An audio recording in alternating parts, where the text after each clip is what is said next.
こんばんは、ミキです。さっきね、お母さんから電話があったんだよね。ちゃんと食べてるって、毎回これ。食べてるよ、ちゃんとって言ったら、本当にって信じてくれない。まあ、たまにコンビニだけど、でも電話切ると、なんかほっとするんだよね。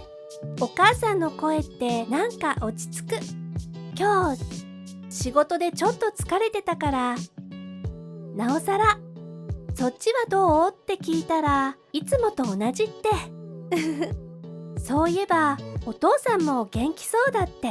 ちょっと話してじゃあねって切った。短いけどそれでいい。またかけよう。今度私から。ご飯もちゃんと食べよう。一応。